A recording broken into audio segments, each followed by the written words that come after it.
नमस्ते दोस्तों, स्वागत है आपका हमारे चैनल पर। आज हम बात करेंगे एक ऐसी कहानी जो न केवल प्रेरणादायक है बल्कि दिल दहलाने वाली भी। ये कहानी है भारत की बेटी, पहली भारतीय मूल की महिला अंतरिक्ष यात्री कल्पना चावला की। एक ऐसी शख्सियत जिसने आसमान की ऊंचाइयों को छुआ, लेकिन एक छोटी सी गलती ने उनकी जिंदगी को हमेशा के लिए छीन लिया। 1 फरवरी 2003 को क्या हुआ था? आखिर वो कौन सी गलती थी जिसने नासा जैसे विशाल संगठन को दुनिया के सामने सवालों के घेरे में ला खड़ा किया? और कैसे पृथ्वी से महज 16 मिनट की दूरी पर एक अंतरिक्ष यान आग का गोला बन गया? आइए चलते हैं इस दुखद कहानी के सफर पर, जहां हम जानेंगे कल्पना चावला के आखिरी 24 घंटों की पूरी सच्चाई। उससे पहले इस वीडियो को लाइक करके चैनल को सब्सक्राइब जरूर करें, क्योंकि आपके एक लाइक और सब्सक्राइब से हमें बहुत सपोर्ट मिलता है। आप यह वीडियो कौन से शहर से देख रहे हैं, हमें कमेंट बॉक्स में जरूर बताएं। कल्पना चावला का जन्म 17 मार्च 1962 को हरियाणा के करनाल में हुआ था। उनके पिता बनारसी लाल चावला और माता संजोती चावला के 4 बच्चों में कल्पना सबसे छोटी थीं। घर में उन्हें प्यार से मोंटू बुलाया जाता था, लेकिन जब स्कूल में दाखिले का समय आया तो उनके माता पिता ने 3 नामों में से एक को चुना, कल्पना, जिसका अर्थ है विचार या सपना। और सचमुच कल्पना ने अपने नाम को सार्थक कर दिखाया। बचपन से ही कल्पना को आसमान की ओर देखना पसंद था। 3 साल की उम्र में जब उन्होंने पहली बार हवाई जहाज देखा तो उनके मन में उड़ने का सपना जाग गया। लेकिन उस दौर में एक छोटे से शहर की लड़की का अंतरिक्ष में जाने का सपना देखना कोई आसान बात नहीं थी। उनके पिता चाहते थे कि वो डॉक्टर या टीचर बने, लेकिन कल्पना ने ठान लिया था कि वो कुछ अलग करेंगी।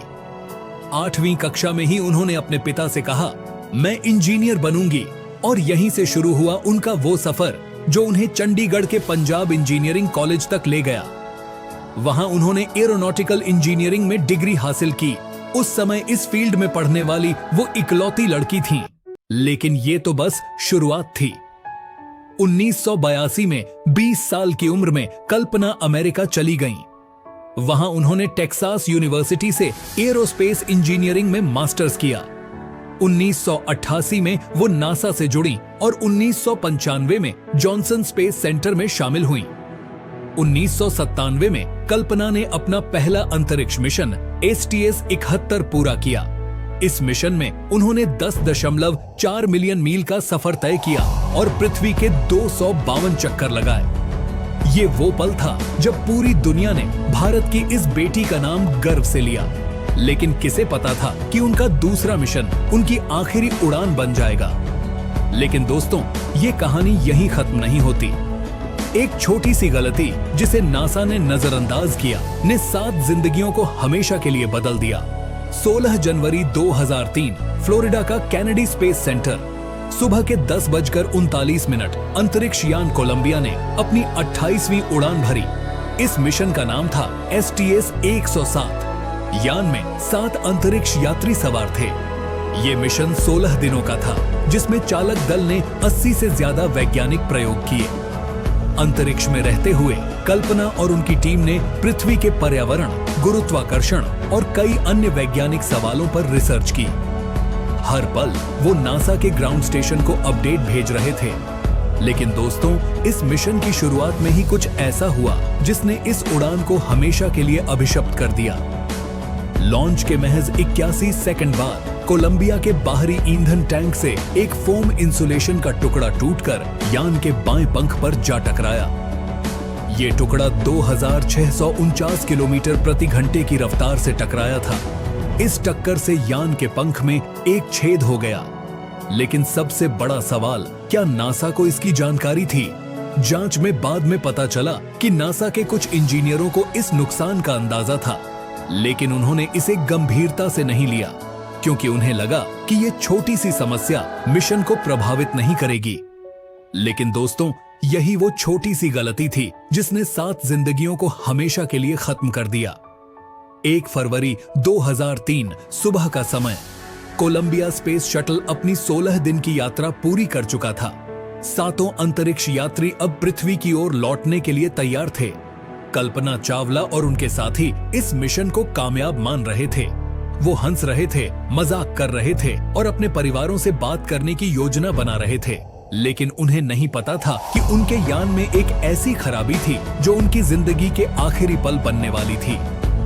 सुबह 8:15 कोलंबिया ने पृथ्वी के वायुमंडल में प्रवेश करना शुरू किया। ये वो पल था जब यान की रफ्तार 12,500 मील प्रति घंटे से ज्यादा थी और बाहर का तापमान 2000 डिग्री सेल्सियस तक पहुंच गया था। यान का थर्मल प्रोटेक्शन सिस्टम, जो इसे इस भीषण गर्मी से बचाता था, उस बाएं पंख में हुए छेद की वजह से कमजोर हो चुका था। 8:44 पर नासा के ग्राउंड कंट्रोल को कुछ असामान्य सिग्नल मिले। यान के बाएं पंख में तापमान अचानक बढ़ने लगा। 8:48 पर सेंसर ने दिखाया कि बाएं पंख का हाइड्रोलिक सिस्टम काम करना बंद कर चुका था, लेकिन क्रू को अभी भी इसकी कोई जानकारी नहीं थी। 8:54 पर कैलिफोर्निया के ऊपर से गुजरते समय यान के टुकड़े गिरने शुरू हो गए। ग्राउंड कंट्रोल में हलचल मच गई। 8:59 पर कमांडर रिक हसबैंड ने आखिरी बार ग्राउंड कंट्रोल से बात की। उनकी आवाज में कोई घबराहट नहीं थी, लेकिन तभी 9 बजे यान से संपर्क टूट गया। टेक्सास और लुइसियाना के ऊपर कोलंबिया आग का गोला बन चुका था। यान के टुकड़े 160 किलोमीटर के दायरे में बिखर गए। महज 40 सेकंड में 7 अंतरिक्ष यात्रियों की जिंदगी खत्म हो गई। जांच में पता चला कि बाएं पंख में हुए छेद की वजह से गर्म गैसें यान के अंदर घुसी, जिसने इसे पूरी तरह नष्ट कर दिया। लेकिन दोस्तों, सबसे चौंकाने वाली बात ये थी कि नासा को इस खतरे का अंदाजा पहले से था। 2013 में कोलंबिया मिशन के प्रोग्राम मैनेजर वेन हेल ने एक सनसनीखेज खुलासा किया। उन्होंने कहा कि लॉन्च के बाद ही नासा को पता था कि यान सुरक्षित लैंड नहीं कर पाएगा। फिर भी क्रू को इसकी कोई जानकारी नहीं दी गई। क्यों? क्योंकि नासा का मानना था कि क्रू कुछ नहीं कर सकता था। अगर उन्हें बताया जाता तो वो अपने आखिरी पल डर और घबराहट में बिताते। क्या ये सही फैसला था, या नासा की ये चुप्पी एक बड़ी साजिश थी? कुछ लोग मानते हैं कि नासा ने अपने डिफेंस डिपार्टमेंट के ऑर्बिटल स्पाई कैमरा का इस्तेमाल करने से इनकार कर दिया, जो शायद यान की क्षति को और बेहतर तरीके से दिखा सकता था। लेकिन सच्चाई जो भी हो, इस हादसे ने पूरी दुनिया को हिलाकर रख दिया। 1 फरवरी 2003 का वो दिन नासा के लिए एक काला दिन बन गया। इस हादसे ने न केवल 7 जिंदगियों को छीन लिया, बल्कि नासा की कार्यप्रणाली पर भी सवाल उठाए। हादसे के बाद नासा ने 2 साल तक सभी स्पेस शटल मिशन निलंबित कर दिए। जांच में सामने आया कि फोम इंसुलेशन की वजह से हुए नुकसान को नासा ने कम करके आंका था। अगर सैटेलाइट इमेजिंग का इस्तेमाल किया जाता तो शायद नुकसान का सही अंदाजा लगाया जा सकता था। अगर आपको ये वीडियो पसंद आया तो लाइक करें, अपने दोस्तों के साथ शेयर करें और हमारे चैनल को सब्सक्राइब करना न भूलें। कमेंट में बताएं कि आपको कल्पना चावला की कहानी का कौन सा हिस्सा सबसे ज्यादा प्रेरणादायक लगा। हम फिर मिलेंगे एक नई वीडियो के साथ। तब तक के लिए जय हिंद, जय भारत।